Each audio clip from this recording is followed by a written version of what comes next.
सभी स्टूडेंट के लिए बताना चाहूंगा कि हर बच्चा सोचता है मैं सिलेक्ट हूं, देश की टॉप यूनिवर्सिटी में जाऊं, मैं मेरा पेपर करेक्ट करूं, लेकिन किसी न किसी कारणवश किसी बच्चे का यदि पेपर खराब हो जाता है या फिर प्रॉपर उसको गाइडेंस नहीं मिल पाता है तो कतई टेंशन लेने की जरूरत नहीं है। यदि आपको लगता है कि आपका पेपर सही नहीं गया, आपको प्रॉपर गाइडेंस नहीं मिला, प्रॉपर आपको कंटेंट नहीं मिला, तो कतई निराश होने की जरूरत नहीं है। आप एक बार वापस तैयारी करें, अच्छे से पढ़ें, बहुत बढ़िया मेहनत करें। और यदि मैं आपको 4 पॉइंट बता रहा हूं, अगर इन चारों पॉइंट को आप फॉलो करते हो, नंबर 1, यदि आपको प्रॉपर स्टाफ मिल जाए, मतलब कंटेंट आपके पास है, सिलेबस आपके पास है, यदि आपको समझाने वाले मिल जाए, समझाने के बाद में यदि आप खुद सेल्फ स्टडी करने के लिए तैयार हो जाओ, मतलब पहले आपको कंटेंट समझाने वाले हो, फिर आपको सेल्फ स्टडी आपकी करने की इच्छा हो, और फिर कंटिन्यू आप हर 7वें दिन अपने को चेक कर सको कि मैं कितना कर पा रहा हूं। मतलब यदि आपका कंटिन्यू टेस्ट हो और कभी आपको लगे कि शायद मेरे से नहीं हो,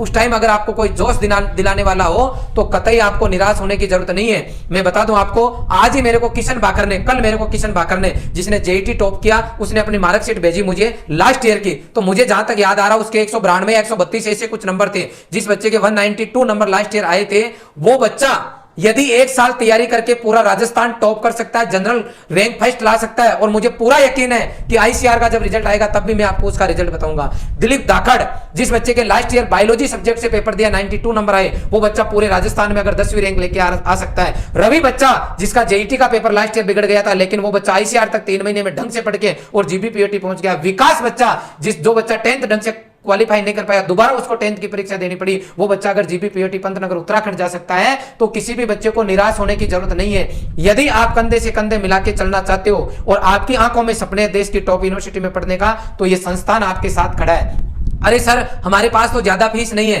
हम ज्यादा पैसा खर्च नहीं कर सकते, अब हमें बताओ कैसे पढ़े।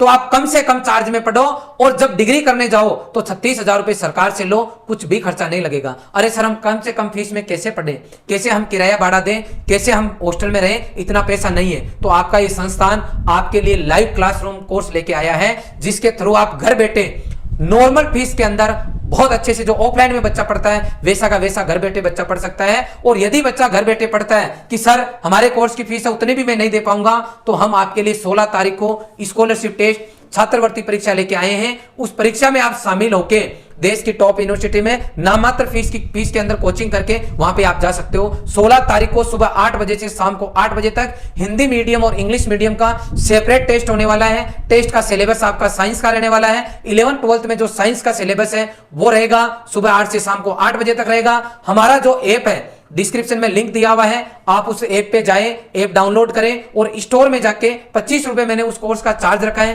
ताकि वही बच्चे पार्टिसिपेट करें जिन बच्चों को वास्तव में कोर्स चाहिए। वहां से आप जो है 25 रुपए में 25 रुपीज में आप जो है कोर्स परचेज करें, जहां आपका टेस्ट हो जाएगा। टेस्ट होने के बाद में अगले दिन आपको हम आपका रिजल्ट बता देंगे। 19 तारीख से हम आपको डायरेक्ट जो आपको न्यू बैच हम लॉन्च कर रहे हैं, लॉन्ग ईयर का 2023 का हिंदी मीडियम और इंग्लिश मीडियम दोनों के सेपरेट बैच रहेंगे।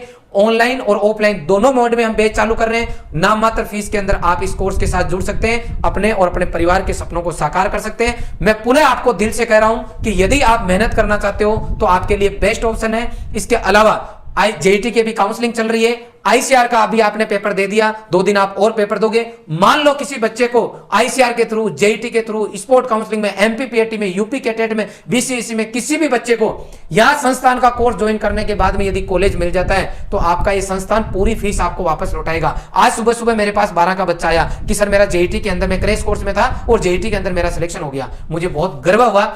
और सुबह जब बच्चे एग्जाम देने गए तो मैंने स्पेशली बोला उनको कि एक क्रैश कोर्स का बच्चा भी अगर दिल से पढ़े और वास्तव में मन में ये ठान के रखे कि मुझे अच्छी यूनिवर्सिटी में जाना है, तो 100% बच्चा जा सकता है। और मैंने बच्चे से मिलाया कि मैंने कहा ये बच्चा जो आपका क्रैश कोर्स का जो बच्चा सेलेक्ट होके गया, वो बच्चा प्रॉपर 12 से था। मैं आपको बताना चाहूंगा, आउट ऑफ राजस्थान के बच्चे खूब पढ़ते हैं। परसों बच्चे आए, ऑफिस में आए, आंखों से आंसू बच्चों के आ रहे, यूपी के बच्चे, गोरखपुर के हमारे बच्चे यहाँ अच्छे से पढ़े। मैं कल उनकी पोस्ट डालूंगा।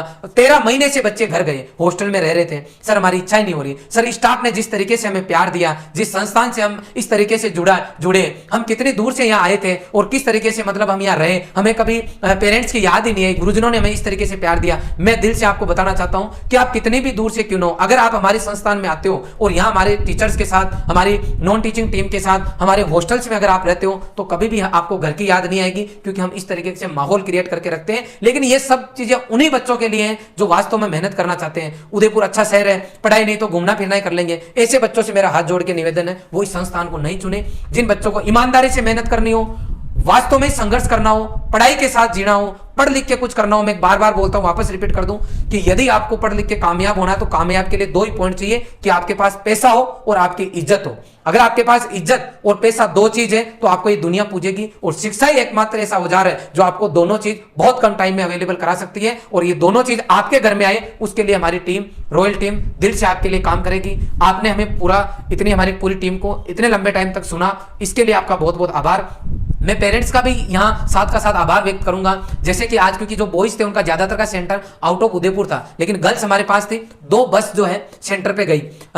अब जब वो गर्ल्स से आप मिले, जब हम मिले, और हमें तो क्योंकि पता ही है कि कहाँ से, लेकिन वो दूर दूर से गर्ल्स है, किसी की टिकट हनुमानगढ़ की है, किसी की गंगानगर की है, कोई यूपी की है, कोई बिहार की है। वो गर्ल्स जो इतनी सैकड़ों किलोमीटर की दूरी तय करके यहाँ इस रॉयल संस्थान के अंदर आई, तो मैं उन पेरेंट्स का आभार व्यक्त करूंगा कि 12 महीने तक आपने हमारे पास बच्चों को छोड़ा। हमारी टीम का भी आभार व्यक्त करूंगा कि सकुशल आपने पेरेंट्स का विश्वास जीता। सुबह ही मुझे याद आ रहा है, वंदना नागर के पिताजी आए, वंदना आई सुबह, वो आके बोली कि सर मेरा मन ही नहीं कर रहा गाँव जाने का, जिस तरीके से रॉयल की टीम के साथ हम रही है। हालांकि उसका उदयपुर में सिलेक्शन हुआ, मैं चाहता हूँ वो उदयपुर छोड़ के आईसीआर में जाए, डेफिनेटली जाएगी। उसके पिताजी बहुत खुश थे। उसके पिताजी ने बीएचयू का एग्जाम्पल भी दिया कि मेरा बच्चा जो है बीएचयू में है अभी 8%, वो भी इसी तरीके से था। सर कुल मिला के मैं कहना चाहता हूं कि हम न केवल बढ़िया शिक्षा देते हैं बल्कि संस्कार भी इस तरीके से सिखाते हैं कि एक बच्चा अपनी जिंदगी को बहुत अच्छे से जी सके। पुणे में पूरी हमारी टीम का, बच्चों का, पेरेंट्स का आभार व्यक्त करूंगा कि आप इस संस्थान को इतना प्यार